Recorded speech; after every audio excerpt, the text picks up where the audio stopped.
Dalam sebuah kisah, terdapat beberapa manusia yang dapat menguasai kekuatan elemen air, udara, tanah, dan api. Mereka pun terbagi menjadi 4 wilayah kekuasaan: negara api, kerajaan bumi, suku air, dan pengembara udara. Mereka semua hidup berdampingan dalam kedamaian dan kerukunan. Setiap wilayah memiliki ciri khas pengendali masing-masing sesuai dengan namanya. Suku air dengan pengendalian airnya yang berada di kutub utara dan kutub selatan. Kerajaan bumi dengan pengendalian tanahnya. Negara api dengan pengendalian api. Dan para pengembara udara dengan pengendalian udaranya. Di mana setiap orang memiliki satu elemen kekuatan atau pengendalian. Namun hanya orang-orang tertentu saja. Sebab tidak sedikit juga orang-orang yang tidak memiliki kekuatan sama sekali sejak lahir.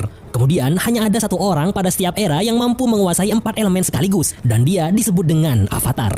Meskipun memiliki kemampuan yang luar biasa, seorang avatar juga mengemban tugas yang sangat berat yang terdiri dari 4 tugas utama, yaitu menjaga perdamaian di antara 4 bangsa. Yang kedua, menjaga perdamaian di setiap wilayahnya. Kemudian yang ketiga, menjaga orang dari perbuatan dosa serta membawa keadilan. Dan yang terakhir adalah menjadi jembatan untuk dunia manusia dan dunia roh. Setiap avatar terlahir dalam sebuah siklus reinkarnasi yang terus bergantian dari keempat bangsa. Jika saat ini avatar berasal dari suku air, maka selanjutnya tidak akan muncul dari suku air lagi. Dalam kisah kali ini akan berlatar pada era setelah kematian seorang avatar bernama Roku yang berasal dari negara api. Di mana setelah kematiannya, Raja Negara Api yang saat itu bernama Sozin melanjutkan rencananya untuk menguasai dunia yang sudah sejak lama dia rencanakan. Di saat itu dia juga tahu bahwa avatar selanjutnya akan muncul dari pengembara udara.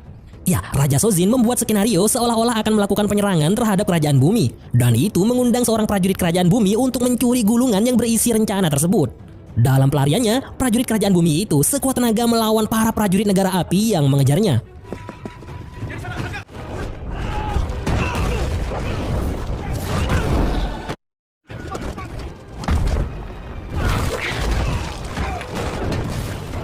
Berikan kerajaan bumi. Meskipun berhasil menyerahkan gulungan itu, pada akhirnya dia harus tertangkap.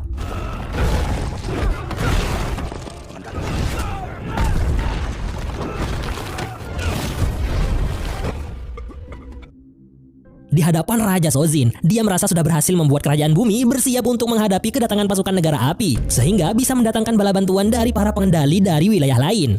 Akan tetapi hal itu justru malah yang diinginkan oleh Raja Sozin, yaitu membuat semua pengendali di seluruh dunia membantu kerajaan bumi yang akan diserang oleh negara api. Mendengar itu, dengan raut wajah penuh keheranan, sang prajurit kerajaan bumi itu pun sangat terkejut.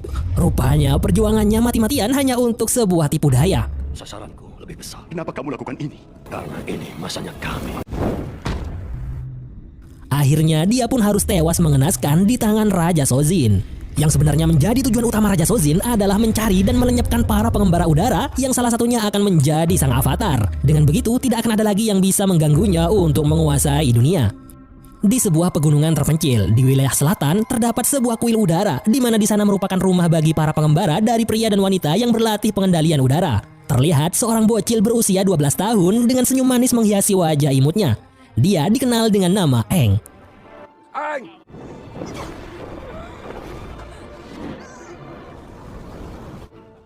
Di usianya yang masih sangat muda, dia sudah sangat mahir dalam pengendalian udara, bahkan paling berbakat dan jenius di antara teman sebayanya. Tapi ya namanya juga masih bocil, dia masih suka bermain dengan teman-temannya. Dan yang paling menakjubkan adalah dia seperti magnet bagi orang-orang di sekitarnya karena kepandaiannya dalam bergaul dan cepat akrab dengan orang lain. Di sini, Eng sangat akrab dengan biksu tua bernama Gyatso.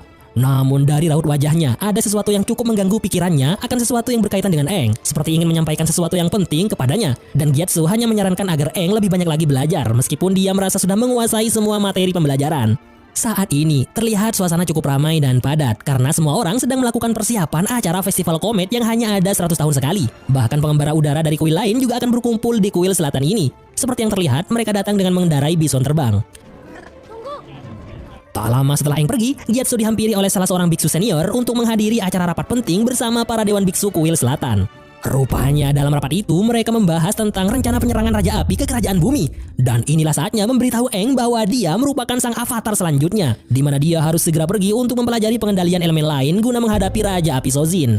Akan tetapi Gyatso yang paling dekat dengan Aang tahu betul bahwa saat ini Aang yang masih berusia 12 tahun belum mampu untuk memikul beban sebesar itu. Meskipun Aang adalah pengendali termuda dalam sejarah yang bahkan sudah memperoleh status sebagai master, tapi dia masih harus banyak belajar tentang tanggung jawab, harapan, dan pengorbanan, serta yang paling penting adalah Aang harus tahu jati dirinya. Namun mau nggak mau dalam keadaan sekarang ini, Aang harus segera diberitahu posisinya sebagai avatar selanjutnya. Akhirnya setelah rapat itu, Gyatso mengajak Aang ke hadapan patung Yang Chen, avatar 4 generasi sebelumnya. Dia ingin memberitahu Aang bahwa dia adalah avatar selanjutnya, tapi dengan cara yang halus agar Aang tidak terkejut. Mulai dari mengurutkan avatar Yang Chen dari pengembara udara, kemudian avatar Kuruk dari suku air, lalu Kyoshi dari kerajaan bumi, dan akhirnya Roku dari negara api, yang berarti avatar kali ini berasal dari pengembara udara lagi. Aang, kamu adalah avatar. Mendengar kenyataan itu, Aang seperti nggak percaya. Dia akan menjalani kehidupan yang tidak pernah dia bayangkan sebelumnya. Meski begitu, Gyatso tetap menyemangati Aang dan bahkan berjanji akan selalu menjadi teman baginya. Malam harinya, dikala semua orang sedang terlelap, Aang yang nggak bisa tidur karena terus memikirkan nasibnya ke depan, mencoba untuk menenangkan diri sambil menatap langit. Saat itulah bison terbang yang sekaligus menjadi sahabatnya datang menghampiri. Dia dipanggil apa? Semua unek-unek dalam hatinya Aang curahkan kepada apa. Dia sangat berat menerima kenyataan bahwa dirinya adalah seorang avatar yang harus bertanggung jawab atas keseimbangan dunia yang saat ini dituntut untuk menghadapi negara api yang akan melakukan penyerangan. Lalu apa mengatakan sesuatu kepada Aang yang seolah dimengerti olehnya untuk segera pergi ke suatu tempat. Nah, di malam itu, jauh di bawah pegunungan, Raja Api Sozin ternyata sudah bersiap siaga untuk melakukan penyerangan besar-besaran bersama sejumlah besar pasukannya.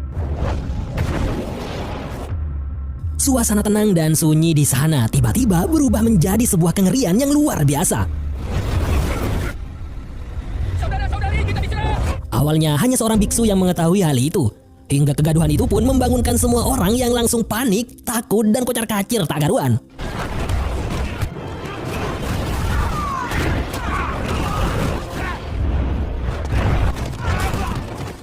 Malam kemunculan komet besar itu membuat cuaca sangat ekstrim bahkan di lautan. Dan itu merupakan puncak kekuatan para pengendali api. Karena menurut cerita, komet besar dapat merubah atmosfer udara di seluruh penjuru dunia. Di mana atmosfer itu membawa hawa panas yang lebih besar dari hari-hari biasanya.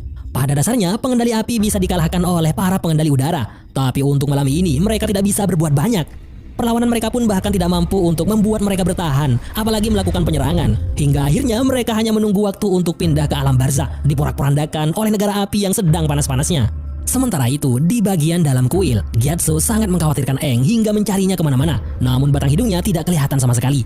Karena saat itu, Aang yang sedang berada di tengah lautan dan sebenarnya ingin kembali ke kuil udara terhambat oleh cuaca ganas. Sehingga dia akhirnya terjebak dalam gulungan ombak yang sangat besar. Namun saat tenggelam, tanpa sadar kekuatan avatarnya aktif hingga membuat semacam lingkaran perisai yang mengelilinginya dan juga apa. Di saat itulah kuil udara selatan sudah menjadi lautan api. Raja Api Sozin tidak akan membiarkan seorang pun pengembara udara yang hidup. Dan akhirnya hanya tersisa Gyatso yang masih hidup. Meskipun kekuatannya sangat luar biasa, namun sekali lagi malam ini merupakan malam puncak para pengendali api. Dan Gyatso pun akhirnya harus tewas di tangan Raja Api Sozin. Ya, malam mengerikan itu merupakan malam terakhir para pengembara udara merasakan hidup di dunia. Dan sekarang hanya tinggal sejarah.